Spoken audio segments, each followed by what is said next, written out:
আসসালামু আলাইকুম। এফডিপে ব্লগিং টিউটোরিয়ালের দ্বিতীয় এপিসোডে আমি এসএ সাইদ আপনাদের সবাইকে স্বাগত জানাচ্ছি। গত পর্বে আমরা ব্লগিং এর বিভিন্ন বিষয় নিয়ে আলোচনা করার চেষ্টা করেছিলাম এবং আজকের পর্ব থেকে আমরা আরো নতুন কিছু কাজ দেখব ইনশাআল্লাহ, এবং আপনারা যদি মনোযোগ সহকারে এই সিরিজ টিউটোরিয়ালটা শেষ করতে থাকেন আমাদের সাথে থেকে, আমি আশা করছি আপনারা এই টিউটোরিয়ালটি শেষ করতে করতেই আপনারা আর্নিং শুরু করতে পারবেন। যাই হোক, আমি বারবারই যে কথাটা বলি যে আপনি আমার ভিডিওতে লাইক, কমেন্ট, শেয়ার, সাবস্ক্রাইব কিচ্ছু করার দরকার নেই যদি আপনার মন না চায়। আর যদি আপনার মন চায় অবশ্যই করবেন। মূল বিষয়টা হচ্ছে আপনি ভিডিওটা মনোযোগ সহকারে দেখবেন এবং আমাদের সাথে সাথে প্র্যাকটিস করার চেষ্টা করবেন এবং কাজটা করার চেষ্টা করবেন। তাহলে কিন্তু আপনি ভালোভাবে আপনার গোলটা অ্যাচিভ করতে পারবেন। অন্যথায় আলাদিনের আশ্চর্য প্রদীপে ঘষা দিলেন, দুধ তো বের হইল, তিনটে ইচ্ছা পূরণ হয়ে গেল, ওইরকম কিছুই আসলে অনলাইন কেন অফলাইনেও সম্ভব না। আপনি যদি কঠোর পরিশ্রম না করেন সেই ক্ষেত্রে আপনি সাকসেস হবেন না, এটা আপনি ধরে নিন। সো যারা থাম্বনেল দেখে খুশি হয়ে আর্নিং করার জন্য চলে আসছেন তাদের জন্য দুঃসংবাদ, মানে কপি পেস্ট করে শুধুমাত্র আর্নিং করে ফেলবেন এরকম কিছুই না। একটা ব্লগিং রিলেটেড জিনিসপত্র নিয়ে কথা বলা হচ্ছে। আপনি যদি এর আগের ভিডিওটা না দেখেন, অবশ্যই পার্ট 1 না দেখেন, অবশ্যই আপনি পার্ট 1 দেখে পার্ট 2টা দেখবেন, সেই ক্ষেত্রে আপনার জন্য সুবিধা হবে। অন্যথায় হয়তো আপনি প্রথম থেকে শেষ পর্যন্ত অনেক কিছু নাও বুঝতে পারেন। সেজন্য আপনার প্রতি রিকোয়েস্ট হচ্ছে আপনি যদি প্রথম ভিডিওটা না দেখে থাকেন অবশ্যই পার্ট 1 প্লেলিস্টের পার্ট 1 ভিডিওটা দেখে এরপর এই ভিডিওটা কন্টিনিউ করবেন। সো আমরা এখন স্টার্ট করব। তার আগে বলে নিচ্ছি অবশ্যই খুবই মনোযোগ সহকারে দেখেন। আবারও বলি, আজকে আপনি আমার চ্যানেলে সাবস্ক্রাইব না করলে আপনি আগামীকাল করবেন, তাতে কোনো অসুবিধা নাই। মূল বিষয়টা হচ্ছে যে আপনি আগে কাজটা ভালোভাবে করার চেষ্টা করেন। লাইক, কমেন্ট, সাবস্ক্রাইব এগুলো কোনো বিষয় না। আমার যেটা উদ্দেশ্য যে আপনাকে দেখাচ্ছি, আপনি ওই কাজটা দেখে যদি ভালো কিছু করতে পারেন তাহলে আসলে এই কাজটার দেখানোর সার্থকতা আছে। যাই হোক, আমরা লাস্ট পর্বে ব্লগ সম্পর্কে একটা ধারণা দেওয়ার চেষ্টা করছি। আবারও বলতেছি, আপনি যদি পার্ট 1 না দেখে থাকেন অবশ্যই পার্ট 1 দেখে এই ভিডিওটা কন্টিনিউ করবেন। তারপর ক্রিয়েট এ ব্লগ দেখাইছি আমরা, একটা ব্লগ কিভাবে তৈরি করতে হয়। লাস্ট ভিডিওতে যদিও আমরা কিভাবে একটা নিশ সিলেক্ট করবেন সেই বিষয়ে কথাবার্তা বলতে চাচ্ছিলাম, কিন্তু ভিডিও লেন্থ বড় হয়ে যাচ্ছিল বিদায় আমি আর ওটা নিয়ে কথা বলিনি। সো আজকে আমরা কিভাবে একটা ভালো নিশ আপনি সিলেক্ট করতে পারেন সেই বিষয় নিয়ে কথাবার্তা অবশ্যই বলবো। তারপর ফাইন্ড এ পারফেক্ট থিম, কিভাবে আপনি একটা ভালো থিম খুঁজে বের করবেন। একটা সাইট শুধু, ওয়েবসাইট শুধু বা ব্লগ সাইট শুধু কাস্টমাইজ মানে করলে হয় না, একটা সুন্দর থিম একটু স্পিড থাকতে হয়, সবকিছু মিলে গেলে একটা ভালো থিম না হইলে আগে দর্শনদারি পরে গুণ বিচারি। আপনার সাইটটা যদি দেখতে সুন্দর না হয় সেই ক্ষেত্রে কিন্তু আসলে অনেক ক্ষেত্রে ভিজিটর থাকবে না, যে দেখতে অত ভালো দেখাচ্ছে না। আবার একটা কথা সাইট অসাধারণ সুন্দর দেখতে কিন্তু ভিতরে কন্টেন্টের মান ভালো না, সেই ক্ষেত্রেও থাকবে না। আমি আবারও বলতেছি, গত পর্ব একই কথা বলছি যে আপনার এত ওয়ারিড হওয়ার দরকার নাই। ভালো কন্টেন্ট কিভাবে লিখতে হয় সেটা আমরা স্টেপ বাই স্টেপ দেখব। তো চলেন, প্রথম আমরা একটা ভালো নিশ আসলে কিভাবে সিলেক্ট করতে হয় সেই বিষয়ে আমরা একটু ধারণা নিই। ওকে, চলেন। আমি এই যে গত পর্বে আসলে আমরা এরকম একটা ব্লগ তৈরি করার চেষ্টা করছি, যদিও এটা এখনো সাদামাটা, এখানে কিছুই নেই, কোনো থিম মানে একটা ডিফল্ট অবস্থায় আছে, এখানে আসলে আমাদের এখন পর্যন্ত কিছুই নেই। ওকে, এই যে দেখেন এখানে আমাদের কিছুই নেই। এই যে ব্লকের ব্যাকএন্ড, এই যে দেখেন। তো এটা ছিল আমাদের লাস্ট পর্বের কাহিনী। তাহলে আমরা এখানে যদি আমরা একটু গুগল করি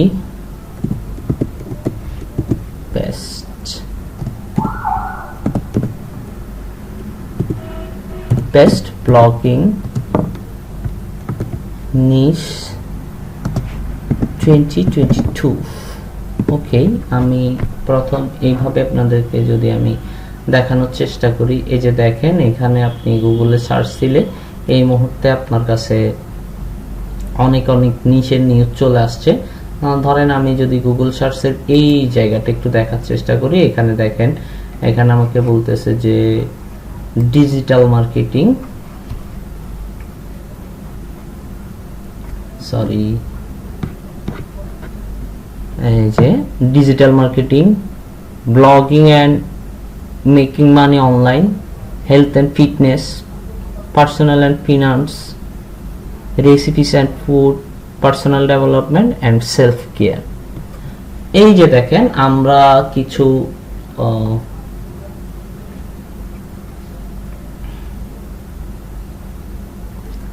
আসলে নিশ পেয়ে গেলাম। দেখেন আমরা এখানে কিছু ডিজিটাল মার্কেটিং নিয়ে যদি আপনার খুব ভালো ধারণা থাকে বা আপনার ইচ্ছা থাকে, সেক্ষেত্রে আপনি ডিজিটাল মার্কেটিং এর বিভিন্ন বিষয়বস্তু নিয়ে আপনি ব্লগিং করতে পারেন, লেখালেখি করতে পারেন। Blogging and making money online, আপনি make money online related, online থেকে আয়ের বিভিন্ন টিপস ট্রিক্স শেয়ার করে আপনার ব্লগে লেখালেখি করতে পারেন এবং ওইটার মাধ্যমে আপনি আপনার ব্লগকে সমৃদ্ধ করতে পারেন এবং হেলথ অ্যান্ড ফিটনেস সম্পর্কে লিখতে পারেন। পার্সোনাল ফিনান্স অ্যান্ড ইনভেস্টিং এটা সম্পর্কে লিখতে পারেন। রেসিপি অ্যান্ড ফুড সম্পর্কে লিখতে পারেন। Personal development and self care সম্পর্কে লিখতে পারেন। মূল কথা হচ্ছে এই যে এই বিষয়বস্তুগুলো, এই যে দেখেন আমি এখানে আরেকটা ট্যাব ওপেন করলাম, এই যে দেখেন the most profitable blog niche for 2022। এখানে অনেকগুলা জিনিস, এটাও একটা ব্লগ, কিন্তু এই যে এইটাও কিন্তু একটা ব্লগ। এখানে সে আপনি কিভাবে ব্লগিং করবেন সেই বিষয়ে আপনাকে একটা গাইডলাইন দেওয়ার চেষ্টা করছে। এই যে দেখেন আপনি ডিজিটাল মার্কেটিং নিয়ে কি কি করতে পারেন এখানে বিস্তারিত মোটামুটি লিখছে। এই যে দেখেন blogging and making money online এটা সম্পর্কে লিখছে। মোটামুটি হচ্ছে আপনি নিশ সিলেক্ট করে ফেলতে পারেন। এখন মূল বিষয়টা সম্পর্কে আমি যদি আপনাকে একটা জিনিস শেয়ার করি বা আপনি যদি একটা জিনিস বোঝার চেষ্টা করেন, ব্লগিং এর ক্ষেত্রে বা কোনো একটা নির্দিষ্ট বিষয়বস্তু নিয়ে আপনি কাজ করার ক্ষেত্রে আপনি প্রথমে যে জিনিসটা সিলেক্ট করতে হবে আসলে আমি যে জিনিসটা নিয়ে ব্লগিং করব এটা নিয়ে আমার পার্সোনাল ইন্টারেস্ট আছে কিনা। আপনি যদি এই যে আপনি ব্লগ নিয়ে কাজ করতে, আপনি রেসিপি এন্ড ফুড নিয়ে চিন্তা ভাবনা করতেছেন, কাজ করবেন, এখন আপনার ফুড বিষয়ক আপনার আসলে আইডিয়া আছে কিনা, অথবা হচ্ছে এটা নিয়ে আপনি ইন্টারেস্ট, আইডিয়া না থাকলে আইডিয়া আপনার হয়ে যাবে কিন্তু আপনার ইন্টারেস্ট আসলে এটার প্রতি আছে কিনা ওটা হচ্ছে গুরুত্বপূর্ণ বিষয়। এটা কেন গুরুত্বপূর্ণ বিষয়? কারণটা হচ্ছে আপনি যদি আপনার এটার প্রতি ইন্টারেস্ট না থাকে সেক্ষেত্রে কি হবে, কিছুদিন এটা নিয়ে কাজ করার পর আপনার আর এটা নিয়ে লেখালেখি করতে ইচ্ছা হবে না, এটা নিয়ে রিসার্চ করতে ইচ্ছা হবে না, এটার বিভিন্ন বিষয়বস্তু সম্পর্কে আপনার জানতে ইচ্ছা হবে না। আর আপনি যখন জানবেন না তখন আপনি জানাইতে পারবেন না। একজন ভালো পাঠক, কিন্তু একজন ভালো রাইটার হইতে হইলে অবশ্যই আপনাকে একজন ভালো পাঠক হইতে হবে, লেখক হইতে হইলে অবশ্যই পাঠক হইতে হবে। যে প্রচুর আপনি লেখালেখি করতে হলে আপনাকে প্রচুর পড়ালেখা করতে হবে। এখন আপনার যদি ফুড রিলেটেড আসলে কোনো ধরনের ইন্টারেস্টই না থাকে, রেসিপি রিলেটেড কোনো ইন্টারেস্টই না থাকে, সেই ক্ষেত্রে কিন্তু আপনি বেশি দিন এটা নিয়ে কাজ করতে আপনি স্বাচ্ছন্দ্য বোধ করবেন না। আর আপনার যদি ডিজিটাল মার্কেটিং নিয়ে খুব বেশি আগ্রহ থাকে তাহলে আপনি ডিজিটাল মার্কেটিং এ বিভিন্ন বিষয়বস্তু নিয়ে আপনি লেখালেখি করতে পারেন। তখন বিষয়টা হবে কি, আপনার যদি ধারণা একটু কমও থাকে, আপনি যখন আপনার ব্লগে এটা নিয়ে লিখতে হবে তখন আপনাকে এটা নিয়ে পড়তে হবে। এই যে আপনি বিষয়টা জানতেছেন, আপনার তখন জানার প্রয়োজনীয়তা উদ্ভব হবে। আপনার এই যে জানার প্রয়োজনীয়তা, আপনি কাজ করার জন্য জানতে হবে, একই সাথে কি হচ্ছে, আপনার জ্ঞানটা সমৃদ্ধ হচ্ছে, প্লাস হচ্ছে আপনার ব্লগিংটা হচ্ছে, তখন আপনি আসলে ইন্টারেস্টটা পাবেন। কিন্তু আপনি আসলে ডিজিটাল মার্কেটিং নিয়ে আপনার কোনো ইন্টারেস্টই নাই, আপনি জাস্ট আপনার ব্লগে দেওয়ার জন্য করতেছেন, সেক্ষেত্রে কিন্তু আপনার জানার পরিধিটা বিস্তৃত হচ্ছে না।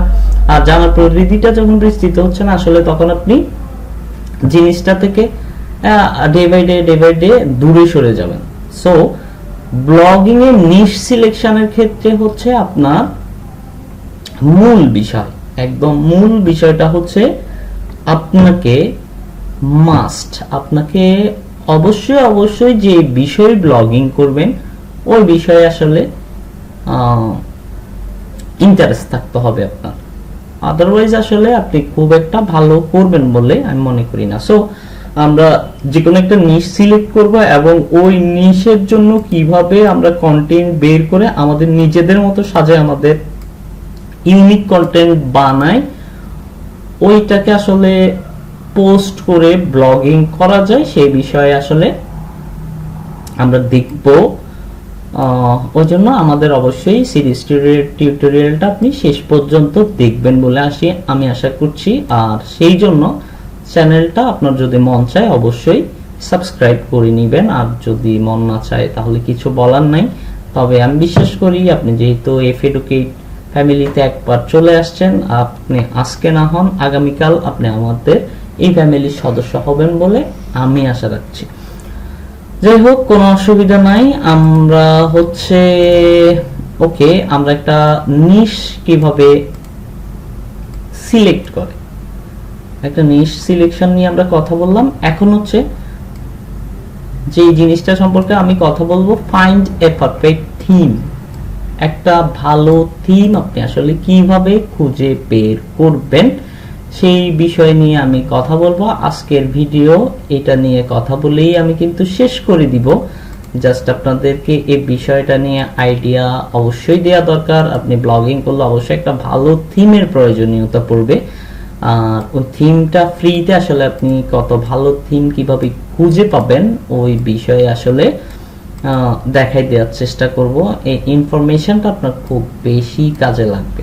পরবর্তী ক্লাসে আমরা পোস্ট করা শিখবো এবং হচ্ছে থিমটা কাস্টমাইজেশন করা শিখবো, প্লাস হচ্ছে কন্টেন্ট রাইটিং শিখবো। এর পরের ক্লাস হচ্ছে কন্টেন্ট মার্কেটিং এবং আর্নিং নিয়ে কথা বলবো। তার মানে হচ্ছে আমাদের আর 3টা ভিডিও থাকবে। এই বাকি 3টা ভিডিও খুবই ইম্পর্টেন্ট হবে, মনে রাখেন। একটা পেইড কোর্সের ফ্রি ভার্সন আপনারা পেয়ে যাচ্ছেন আসলে। সো মনোযোগ সহকারে দেখার চেষ্টা করবেন। যাই হোক, এই যে আমাদের থিম সাদামাটা থিম, এরকম থিমে হবে না। আমরা হচ্ছে এই যে দেখেন, এই যে soratemplate.com, আপনারা soratemplate.com এ আপনারা আসবেন। কথা হচ্ছে আপনারা আসবেন যে soratemplate.com এ। আসার পর এখানে আপনারা অনেকগুলো ফ্রি এবং পেইড থিম পেয়ে যাবেন। অনেক সুন্দর সুন্দর ফ্রি থিম আছে এখানে। আমি পার্সোনালি এইখান থেকে আসলে আমার যে ব্লগ সাইটগুলো আছে ওইগুলোর জন্য আমি আসলে এইখান থেকে থিম ইউজ করি। এখান থেকেই আমি ধরেন হচ্ছে আমি সোরামার্ট, এটা যদি আমি আপনাকে একটু ওপেন করে দেখাই, আপনি দেখেন থিমটা অসাধারণ একটা থিম। এই যে দেখেন, এই থিমটা 2টা ভার্সনে আছে, ফ্রি ভার্সন এবং হচ্ছে পেইড ভার্সন। এই সোরাতে মজার বিষয় হচ্ছে আপনি আপনার কাছে টাকা পয়সা থাকলে আপনি কিনে ইউজ করতে পারেন, আর আপনি যদি টাকা পয়সা না থাকে প্রাথমিক অবস্থা আপনার কেনার দরকার নাই, আপনি এখান থেকে ফ্রিতে নিয়ে নিতে পারবেন। অবশ্যই কিছু সুবিধা প্রিমিয়ামে কিছু সুবিধা বাড়তি পাবেন, মানে কিছু সুবিধা পাবেন, আর ফ্রিতে ওই সুবিধাগুলো পাবেন না। জাস্ট হচ্ছে এটাই, এছাড়া কিছু না।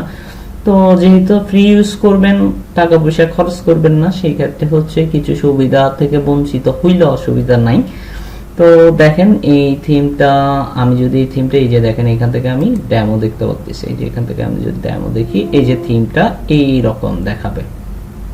অসাধারণ একটা থিম, অসাধারণ। এই যে দেখেন, ওকে, এই যে আমি এখানে একটা থিম দেখাইলাম। তাহলে চলেন, এই যে ধরেন এখানে অনেক থিম আছে, জাস্ট আমি দেখানোর জন্য দেখাচ্ছি। যে কোনো একটা থিম আসলে ডাউনলোড করে নেবেন। ওকে, ধরুন হচ্ছে সোরা 24, আমি যদি আপনাকে এটা দেখাই, এই যে দেখেন এইটাও আসলে ফ্রি এবং পেইড দুই ভার্সনই আছে। আপনি আসলে যেটা নিতে চান ওইটা নিতে পারেন। আমি যদি এখানে আপনাকে দেখানোর চেষ্টা করি, এই যে দেখেন এটা অনেকটা, আপনি যদি নিউজ পেপার টাইপের, মানে নিউজ রিলেটেড কোনো কিছু নিয়ে লেখালেখি করেন, আশা করি এটা আরো অনেক সুন্দর দেখা হবে। এই যে দেখেন অনেক অনেক পোস্ট আপনার এখানে ধরবে, তার মানে হচ্ছে আনলিমিটেড পোস্ট করে আপনি আনলিমিটেড ভাবে এটাকে সুন্দরভাবে সাজিয়ে ফেলতে পারবেন। অসাধারণ, মানে আমার কাছে এক কথায় আসলে এই থিমটা অসাধারণ লাগে। তারপর হচ্ছে এই যে দেখেন, আমি আবার বলতেছি সোরা টেমপ্লেটস, ঠিক আছে, soratemplates.com লিখলেই চলে আসবে, অথবা আপনারা গুগলে গিয়ে লিখবেন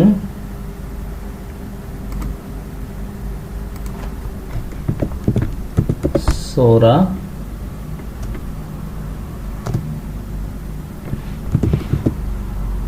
এই যে দেখেন সোরা টেমপ্লেটস, গুগলে জাস্ট এভাবে সোরা টেমপ্লেটস লেখার পর, আমি জাস্ট আপনাকে একটু জুম করে দেখাই। এই যে সোরা টেমপ্লেটস লিখলাম, সোরা টেমপ্লেটস লেখার পর